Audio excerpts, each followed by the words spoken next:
Hey there, Mama. Welcome to another episode of the Teach Your Littles at Home show. I'm Lauren Brainerd, and I am so excited to be diving into a 4-part series today where we are going to be just talking all about sensory bins. What are sensory bins? Why should we use them? How do we implement them? How do I create opportunities for learning? There are so many questions surrounding sensory bins, so it's so much more than I could talk about just today. So I thought over the course of the next month, we will just dive into sensory bins and talk all about the tips and the tricks that I've learned along the way so I can share them with you. So today on this first episode, we're going to be going over specifically what a sensory bin is and how to put together a sensory bin. If you've never done a sensory bin before, don't tune out now. I know this can be a hot topic. Some moms love them. Some moms are very against them. But if you do them correctly from the start, they can be so much fun and such a blessing to you and your kids. So I hope you enjoy this episode. Hey there, Mama. I'm Lauren Brainerd, and this is Teach Your Littles at Home. I'm so excited you have tuned in as I share fun and hands-on activities you can use right away to help you play and learn with your little ones. So let's dive right into today's episode so you can make more memories than you ever dreamed of. You have probably heard about sensory bins, or maybe you have already found the magic of sensory play in your own home. But in case this is new to you, then let's talk about what a sensory bin actually is. Sensory bins are exactly what they sound like. It's a bin or container that you fill with a variety of different materials. We call these materials the sensory bin filler, and they work to stimulate your child's senses. So I want you to think touch, sight, sound. Sometimes we even include smell or even taste into our sensory bins. The best part about sensory bins is you can create them using items you already have lying around the house. The last thing I want you to do today is to have to run to the store to grab materials just for this one specific purpose of trying out a sensory bin to see if it works for you and your child. Let's start with one of my favorite sensory bin fillers. You may or may not already have this on hand, but I couldn't let this show go by without telling you about the magic of crinkled paper. I know this probably isn't what you expected to hear as my favorite, but hear me out, because it really is my all-time favorite way to introduce sensory bins. Crinkled paper is just this magical experience for preschoolers and kindergartners, early learners in general. It makes a sound when you crunch it. It moves through their fingers. They can run their fingers through it. But the real magic happens in the cleanup, because when you've never used a sensory bin before, the last thing you want is to hand your child a bin, turn around to grab something, look back and see little teeny tiny pieces of rice or beans scattered all around your living room, dining room, wherever your child might have been working. And this is why I recommend crinkled paper, because it's not very messy. It's easy for them to clean up if they drop some. It can be vacuumed up for the most part. It will never go bad. It doesn't expire. And since the pieces are longer and stringier, they do tend to just kind of stick together as your kids are using it. And so it's a lot easier for them to manage and not spill it over the side. Even if they do, it is so easy for them to just pick it up and put it back inside the bin. And trust me when I say that if you've never done a sensory bin before, you will want to start with something easy to clean up just to make life a little bit easier for you. So let's get back to how to set up a sensory bin. To set up the bin, all you need is a big container, your sensory bin filler, like the crinkled paper I just mentioned, and a few fun toys or objects that you'll be able to add to the bin for your child to use to play with. If you do want to grab a bag of crinkled paper, you can grab it in the gift wrap section for just a couple bucks if you don't already have on hand. I usually grab a couple different colors and mix them together if I'm trying to match a theme. So add that paper into the bin, toss in some things to play with it, like plastic tweezers, maybe some learning cards, but I really love to use just little toys around the house that my kids are already interested in. So for example, we went through a big animal phase recently, and so I would grab blue crinkled paper, throw it in a bin, and add a whole bunch of ocean animals to it. And it entertained my child for hours that week, just tossing the whales through the crinkled paper. He would build up the paper to make it look like a wave. So much you can do with it. It's a sensory wonderland right at their fingertips, and it's so easy for you to put together. I also want to mention that whatever you're using as your filler, you're going to want to save for next time unless it is something that could spoil or go bad. So crinkled paper is really easy to just grab a big stack of it and throw it in a Ziploc bag, or even leave it in your bin for next time. You most likely already have some sort of a bin around the house that you can turn into a sensory bin, or even you can use a bowl, you can use a tub, whatever it might be that you already have on hand. But in case you do want to purchase something, I will link my favorite bin in the show notes. I love this one because it has a lid with really small little handles that fold up over the lid. So you don't have to worry about the lid slipping and everything falling out as you carry it from one place to another.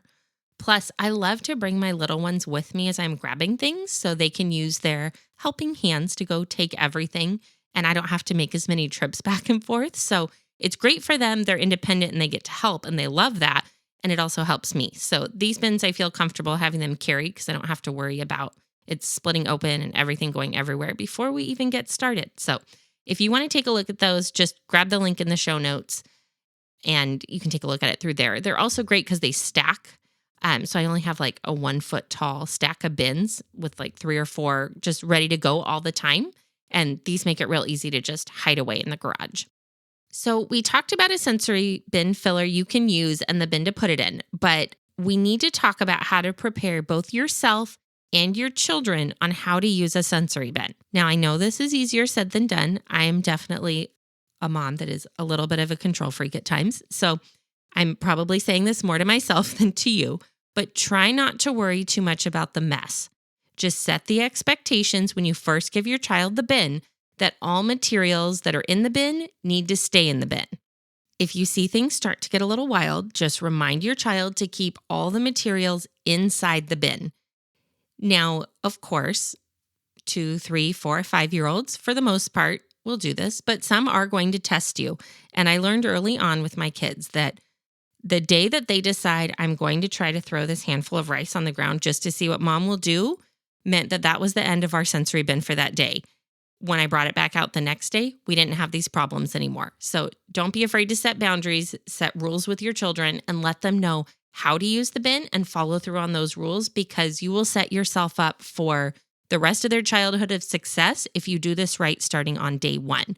If you let things slide, you let them play with it inappropriately, they will learn that and they will continue to test you. So just from my experience, try your best to just get things going the right way from the beginning so you don't have any problems later. When we are training, though, spills are going to happen. They're normal. Our kids are little, they're learning. So what I like to do is actually put a big picnic blanket down on the floor, and we do our sensory bin on the floor together. And that way, if some does spill a little bit as they're learning, it's not stressful. I don't have to worry about the mess. I know it's going to be easy to clean up, and I can work on teaching them instead of getting frustrated that we now have to clean up a big mess because we tried something new. So just from a mom who's done this a few times, I hope that helps you. Now, once you've done a few sensory bins with something a little bit easier to manage, like the crinkled paper we talked about, then it's time to kick it up a notch. Try adding in all different kinds of textures into your sensory bins. Add in rice, dried beans. You can do dried pasta. You can do like the squishy pom-pom balls. The more variety, the better. We want to expose our kids from a young age to as many different textures and feelings as we can with their hands. And so the more different things we try, the more experiences they're going to receive. Now, if you're the kind of mama who loves to make themed activities, and when I say themed, it can be for a season, for a holiday, maybe you're doing a farm week, whatever it might be, then sensory bins will be right up your alley. So I love to dye rice or pasta the color of the season that we're in. So for example, I'll make orange rice in October, I'll mix red and green rice together in December, and then a mixture of red, pink, and white in February. It really just makes learning so much more fun in our home when we're learning through themed activities during the seasons or the holidays that we're already immersed in. The easiest way I have found to make colored rice is to grab a freezer size zip top bag, a good sturdy, strong one. Fill it with a few cups of white rice. You can just buy like giant bag for just a couple bucks at the grocery store. Squirt in some liquid watercolor paint and then give the bag a good squeeze. I'll link the watercolor paint I buy in the show notes in case this isn't something you have and you want to give this a try.